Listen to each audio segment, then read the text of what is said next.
Hello and welcome to this 30-minute strength building practice, which is going to get us towards crow pose. So if you've ever seen somebody balance their weight on the back of their arms and lift their feet off the mat in a yoga practice, you've probably been interested as to how that's possible. Well, in this practice, we will break down the foundational movement patterns that are required to get those feet in the air as we move towards crow pose. No props required. When you're ready, we'll get right into it.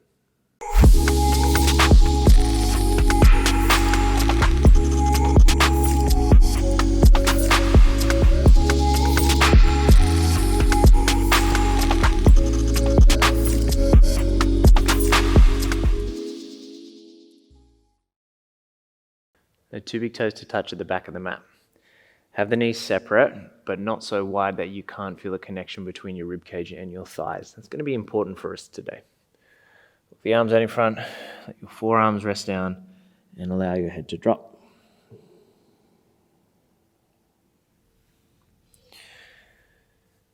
So what we're trying to establish, especially at the very beginning of this practice, is a connection between our ribcage and our thighs. And then on top of that, there's also a connection between the heels and the hips. And maybe those two things aren't touching right now, but maybe one day they will.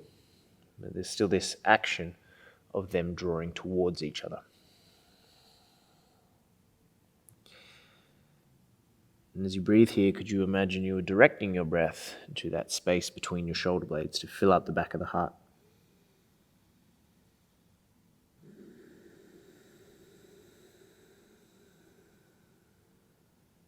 Take another breath.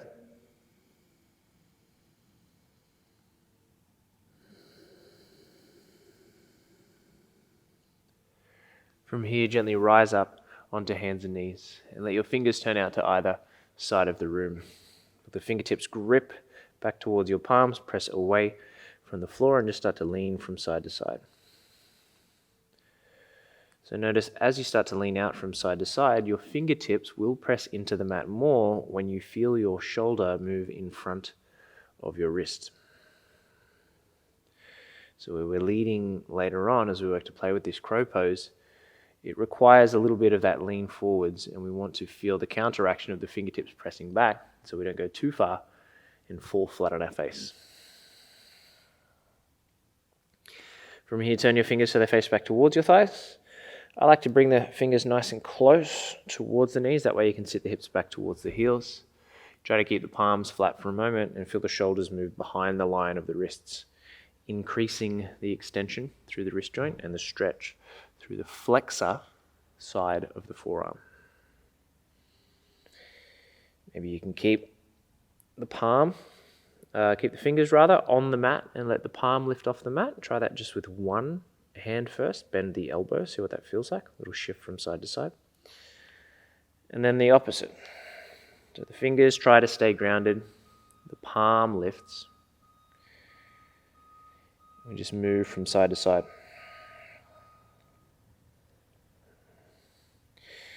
And then sit back and let the back of your hands rest on your thighs and allow your fingers to curl in and open a few times. So it almost feels like you're trying to make a fist in this position, which can be challenging if you've never done it before. This will give us a stretch through the extensor side of the forearm and a flexion through the wrist joint. And to prepare ourselves for downward facing dog, hands are shoulder width distance apart. We tuck the toes and we allow the hips to lift up and back. Press more through the base of your thumb and then allow your biceps to wrap to the front of the room, allowing your shoulder blades to spread apart. Bend your knees as needed to feel the hips lift up and back. Then take a breath.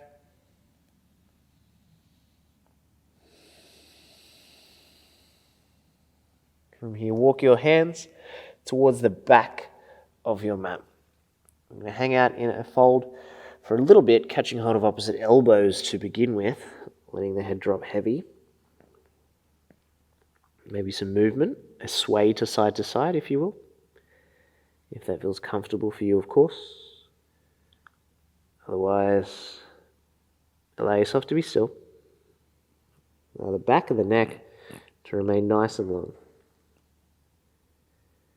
It's quite nice if the neck carries tension often. You can interlace the fingers and take them to the back of your head, feeling your elbows pull in towards each other,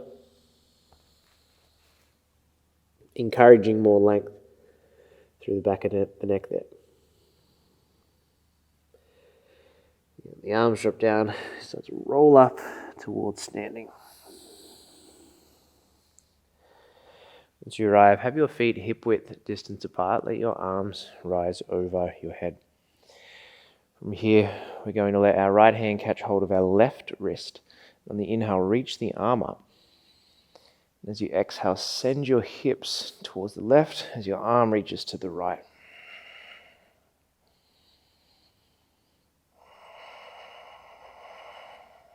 Gently coming back through center and swapping over to the opposite side.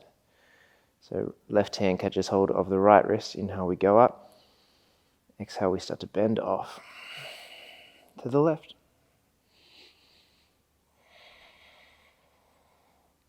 Gently bringing yourself back through center and folding over your thighs.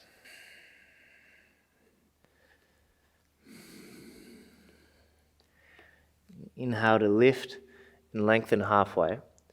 And then keep your feet where they are. Walk your arms out in front of you. We'll come towards a plank position. And just like we did when we were in that first downward facing dog, press through the base of the thumb, wrap the biceps forward, push away from the floor. So you feel the back of the heart lift up towards the ceiling. At the same time, you feel the chest draw forwards and the heels press back at the same time.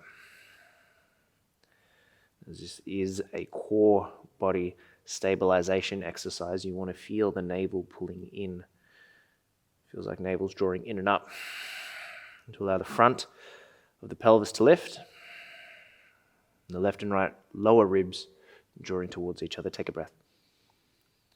As you exhale, bend the elbows slowly, lower, down. Nice way. Tops of the feet ground, inhale, lift. Find Bhujangasana, cobra pose. Shoulder blades melt down the back. Chest is leading the way, breathe in. Exhale, drop the head. And then push up through hands and knees. Tuck the toes, lift the hips up and back. Inhale, right leg is going to rise straight up and back behind you.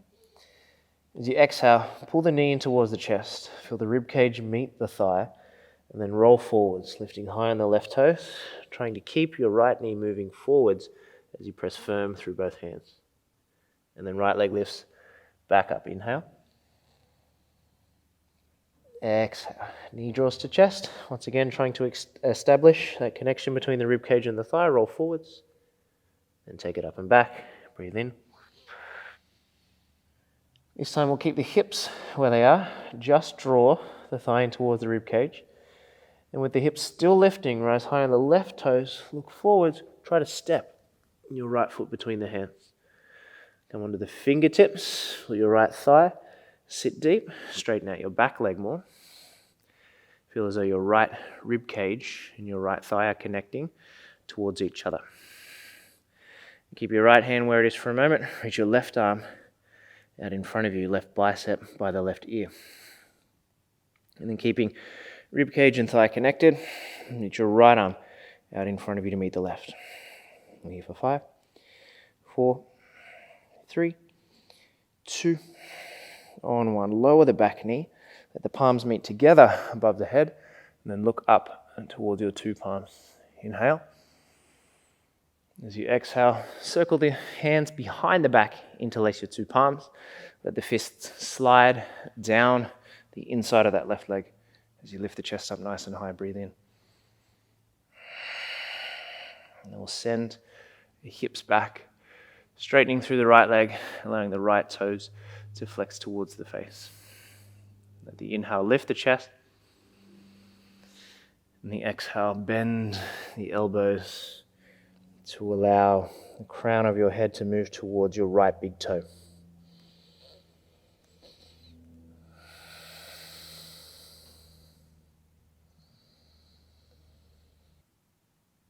And slowly lift the chest. Come back onto the fingertips, nice straight line from shoulder down towards the fingers. Try to lean back, lift the right foot, and then take your right leg back to meet the left. Setting forearms down onto the mat, preparing for dolphin pose. So forearms are parallel, base of the thumb pressing down firm. As you come towards dolphin, we lift the hips and we walk the feet towards us. Push away from the floor. The back of the neck remain nice and long, so shift the gaze back towards your toes.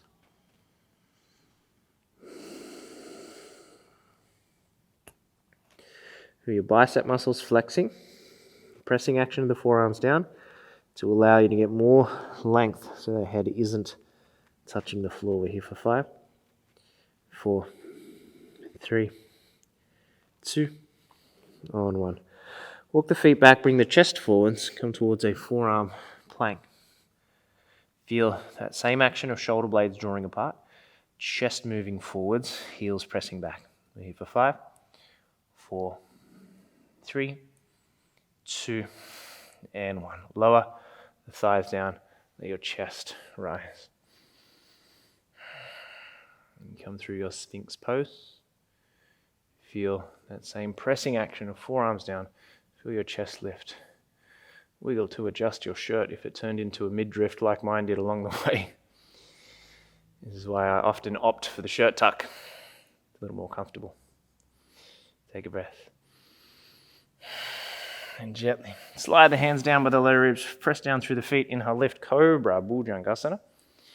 Exhale, press back through your hands and knees. Just find an upright seat for a moment, sitting back on the heels. Nice work. Tuck the toes under, lift the hips on top of the knees. Feel your tailbone lengthening down as the front of your pelvis lifts. Firm your glutes to press your hips forwards and reach your arms out in front. From here we take an inhale. As you exhale, we start to lean back just a little bit, but you imagine there was a string tied around your chest and it was pulling you back up. Breathe in. Exhale, we lean back. Again, imaginary string pulling you back up. Breathe in. Exhale, take it back, take it back, take it back. Hold it, hold it, hold it. And press back up. Nice work. Fingertips to the floor in front of you. Toes stay tucked. We lift the knees. If it's available for you, let the heels soften down. If not, you can balance where you were with the heels still lifted. So I like to get nice and small in this position. Similar to child's pose in a sense that your heels are nice and close to your bottom. Your ribs are nice and close to your thighs. And whether your heels are lifting or lowering, it doesn't really matter. Just as long as you're getting close to yourself. Take a breath. And press through your 2 feet. We'll fold over the thighs. If it's there for you, catch hold of the 2 big toes. First 2 fingers. Inhale, lift the chest halfway. Exhale, pull down. Elbows out to the side. Shoulder blades melt down the back. Crown of the head heavy.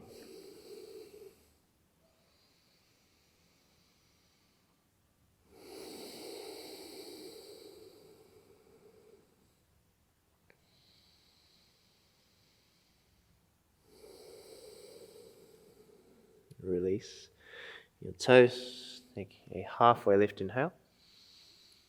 And then we'll walk the hands forwards, find our downward facing dog. From here, left leg will rise up and back behind us using an inhale. Exhale, knee pulls into chest. We look forwards, roll forwards. Rib cage searches for the thigh, shoulders stack above the wrists.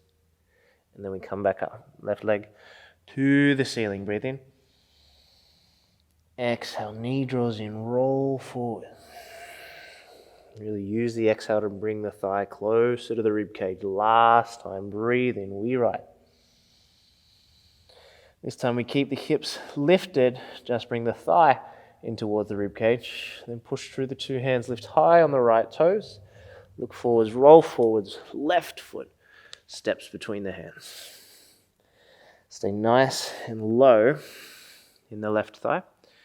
Keep your right knee lifting far away from the floor. And then when you feel comfortable, right arm reaches forwards out in front of you. Right bicep by the right ear. And take your left arm out to meet the right. Here for 5, 4, 3, 2, and 1. Back knee lowers down. You press the palms together above the head. You look up, reach up, inhale. Exhale, hands circle back behind you. As you interlace, let the opposite thumb, opposite pinky finger rest on top, and then fists slide down the inside of that right leg to allow your chest to lift. Breathe in. We'll send the hips back, straighten the left leg, flexing the left toes towards the face. Inhale. Exhale. An element of fold, whatever is available for you. Foot flexed and head dropped.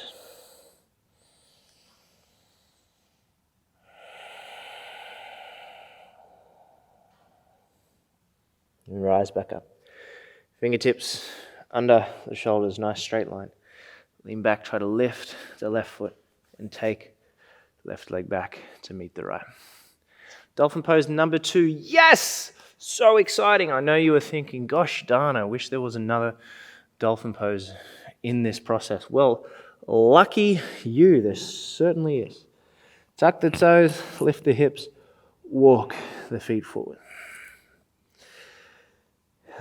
Story time while we're here, and I encourage you to stick with me for as long as the story goes. I was teaching a class just prior to filming this class. Very similar sequence. We did 2 dolphin poses, and never get a good reaction from students when the dolphin pose is offered. Make sure your head is lifting away from the floor, by the way. I mentioned one of my very first teachers would often say, the pose or the practice that you try to avoid is often the one that you need the most. This I don't believe, but what I took from that, when there is poses that I try to avoid, but I know serve a benefit, much like dolphin pose, I would tell myself back in the days that I loved the pose, that I was so excited and that I had an opportunity to practice it. So even today in dolphin pose, I don't enjoy it. I don't know many people that do, but I tell myself that I enjoy it. So much fun being here. I can't believe I get to do this. Take one last breath. As you exhale, walk the feet back, forearm plank. Maybe it's just me, but doesn't that forearm plank almost feel like a relief after the dolphin pose? Take an inhale. Exhale. Hips lower. We lift the chest. And just turn your palms so they face up. And let the fingers naturally curl in. Drop the chin to the chest. Your left ear roll over to your left shoulder. Breathe in. Chin comes through chest. Right ear over to right shoulder.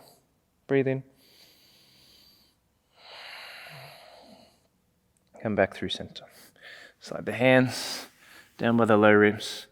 Press for Bhujangasana. And the knees drop. Send the hips back to heels. Find an upright seat. Find your breath.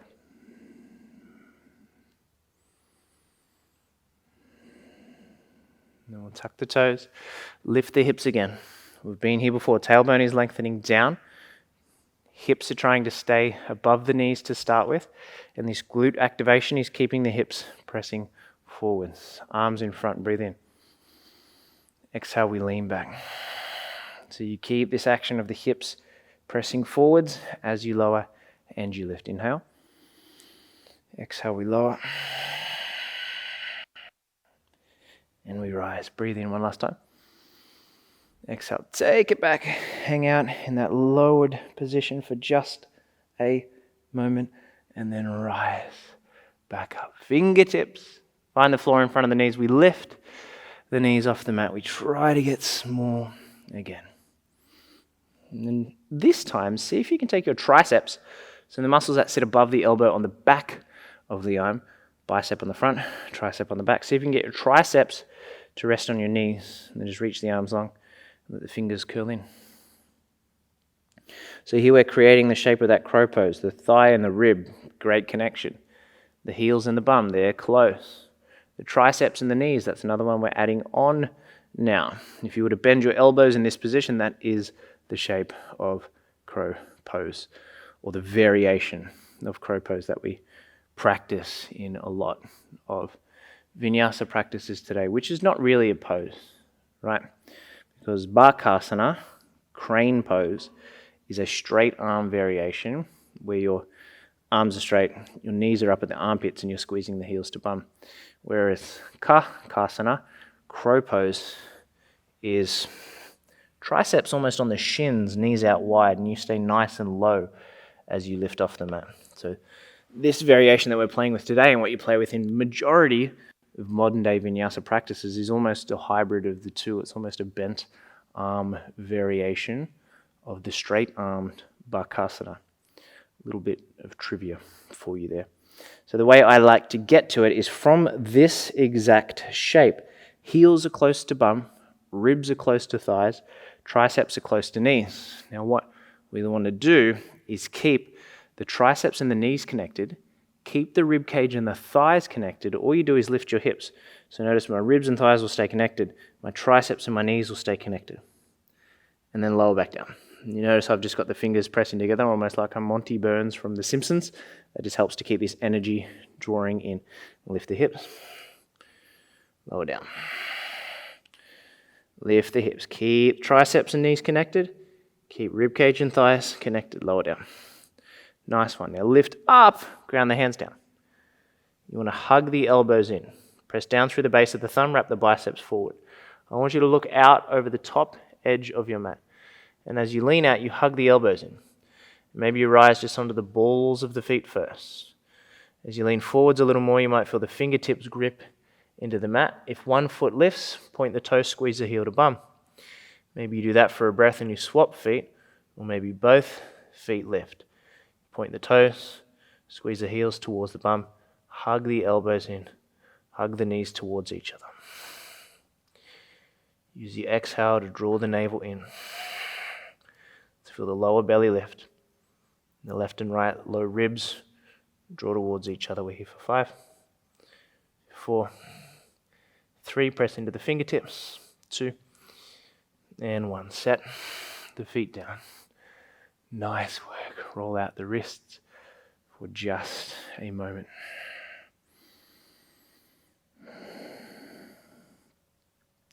Then allow yourself to lower down. If you're squirming for another go, you can always rewind the video and just have another play of that particular section. But if you've never played with that before, it's quite strong on the arms and the wrists. So bring it down when you're ready and just set the feet underneath the knees. Let your knuckles rest on the earth for a moment, the fingers curl in. If that was your first attempt playing with that particular shape and you did have some success, fantastic. If it was your first time playing with that and you did not have any success, who cares? At least you gave it a go. If you're anywhere in between, be proud of yourself for being on the journey. Press to lift the hips up and off the mat. Interlace the hands behind the back.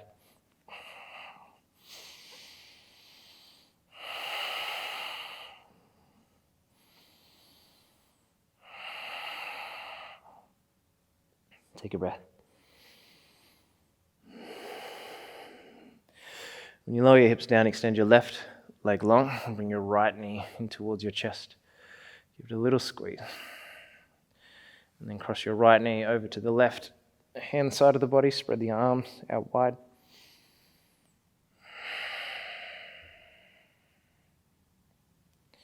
As you come back through center, we work to find the same shape, but opposite side. So this time our right leg will extend. We'll give the left knee a squeeze. And then you start to cross your left knee over the right hand side of the body.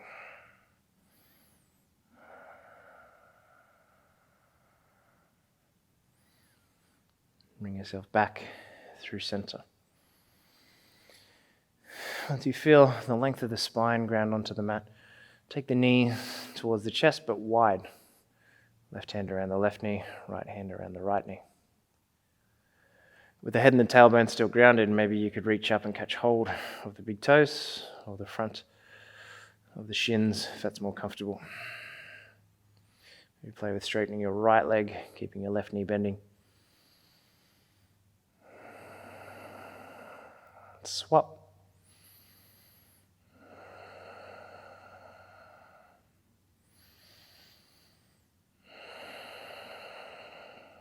Allow yourself to lower down when you feel ready. There's always an extra sense of pride and accomplishment, especially working towards stronger postures and shapes. If you're experiencing that right now, then congratulations. It's a super challenging position. So feel free to replay and practice as much as you need to.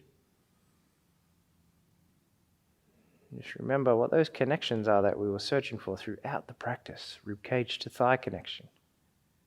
Heels close to the bottom connection. The triceps and knees. It's this journey of getting closer to yourself, which in and of itself is quite powerful. Embrace that. Enjoy that sensation, that feeling. Linger in it. Enjoy your Shavasana. From me to you with thanks. Peace.